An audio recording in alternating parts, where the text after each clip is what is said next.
میں وہ رات کبھی نہیں بھول سکتی جب میری ماں نے میرے اس ماموں کے ساتھ مل کر مجھے اور میرے معصوم بھائی کو اغوا کر لیا۔ ماں کا تعلق جسم فروشے سے تھا جب میں ان کی قید میں تھی۔ خوبصورت تھی اس لیے سونے کی چڑیا تھی۔ ایک رات عیاش ماموں نے میری پہلی کس وصول کی اور مجھے ایک باش کے ساتھ کمرے میں بند کر دیا اور ساتھ دھمکی دی کہ اگر بھاگنے کی کوشش کی تو تیرے بھائی کا گلہ کون دوں گا۔ میں سہم گئی۔ مجھے نہیں معلوم کہ میرے والدین کی شادی کن حالات میں ہوئی۔ جب سے میں نے ہوش سنبھالا اپنے والدین کو ایک دوسرے سے ناخوش پایا۔ بچپن کی باتیں زیادہ یاد تو نہیں، لیکن جتنا یاد ہے اس کے مطابق میری ماں اکثر میرے باپ سے لڑتی رہتی تھی۔ میرے والد ایک پڑھے لکھے خوبصورت اور نفیس انسان تھے، غالباً کسی کالج میں پروفیسر تھے، جبکہ میری ماں ایک جاہل اور بدصورت عورت تھی۔ پھر بھی والد صاحب کی کوشش ہوتی تھی کہ کسی طرح نباہ ہو جائے۔ جب میری ماں ہر وقت میکے کو یاد کرتی رہتی تھی کہ وہاں اسے بہت آزادی حاصل تھی۔ شاید یہی اس کی ناخوشی کی وجہ تھی کہ میرے والد جو ایک وفا دار انسان تھے اس پر پابندیاں لگاتے تھے۔ میری والدہ بھی اپنے میکے نہیں گئی تھی اور نہ ہی وہاں سے کوئی ان سے ملنے آتا تھا۔ جب میں سال کی ہوئی تو میری ماں نے میکے سے رابطہ کیا۔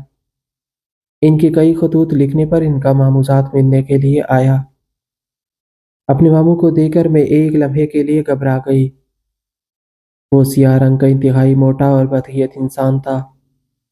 چہرے پر ایک گہرے زخم کا نشان تھا اور بات چیت سے اس کا اجڑن پن نمایاں تھا۔ میری والدہ نے اس کا نام شاہین بتایا۔ والد کو اس کا آنا بہت ناگوارا گزرا۔ وہ ناراض ہو کر گھر سے چلے گئے اور جاتے جاتے والدہ سے کہہ گئے کہ جب میں واپس آؤں تو یہ یہاں نظر نہ آئے۔ والد کے جاتے ہی میری والدہ نے اس کی آؤ بگت شروع کر دی۔ شاہین بھی والدہ کو دیکھ کر بہت خوش تھا۔ دونوں کافی دیر تک باتیں کرتے رہتے تھے اور پھر جیسے وہ شخص اچانک آیا تھا ویسے ہی اچانک گھر سے چلا گیا۔ مجھے نہیں معلوم کہ میری ماں اس کے درمیان کیا بات چیت ہوئی، مگر اگلے ہی روز اس نے میرے ماں باپ سے شدید جھگڑا شروع کر دیا اور ہر وقت طلاق کا مطالبہ کرنے لگی۔ میری ماں اب میرے باپ کو کوسنے دیتی تھی کہ اس نے میری آزادی سلب کر کے میری زندگی تباہ کر دی ہے اور اب وہ مزید اس جہنم میں نہیں رہ سکتی۔ والد نے والدہ کو سمجھانے کی بہت کوشش کی مگر وہ کسی صورت ماننے کو تیار نہ ہوئی۔ اس پر ابو نے کہا کہ تمہیں طلاق اسی صورت میں دوں گا کہ بچے میرے پاس رہیں گے۔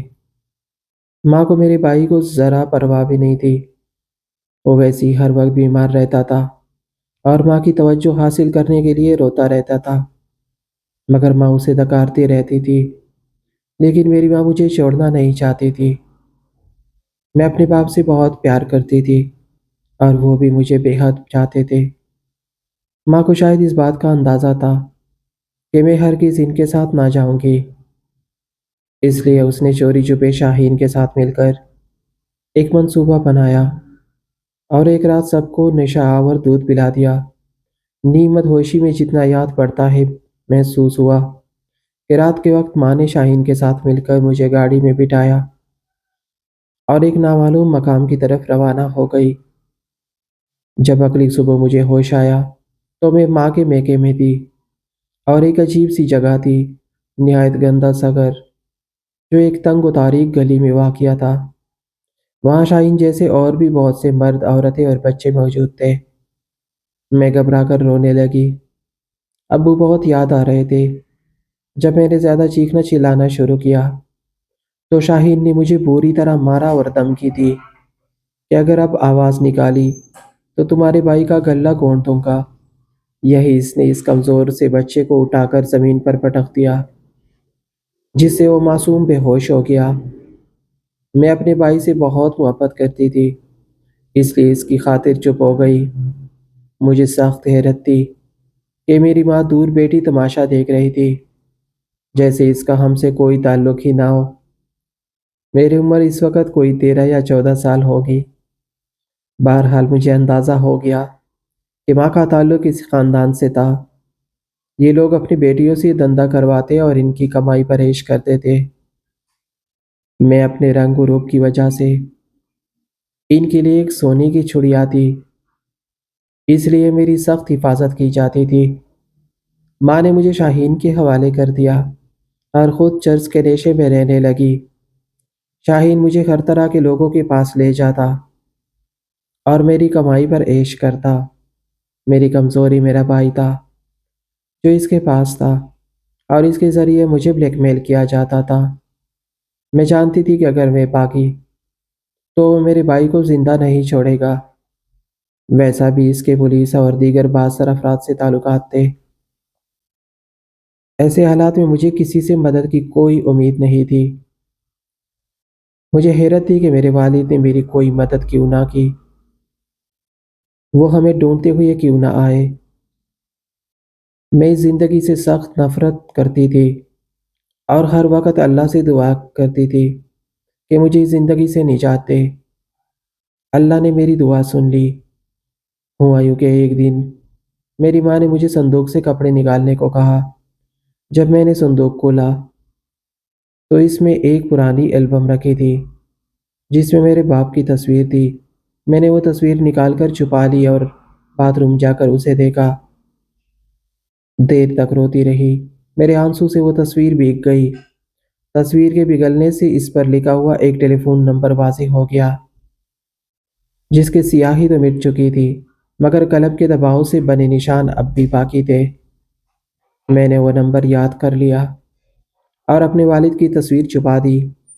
اب میں اس انتظار میں رہنے لگی کہ کب مجھے موقع ملے اور میں اس نمبر پر کال کر سکوں تاکہ معلوم ہو کہ یہ کس کا نمبر ہے۔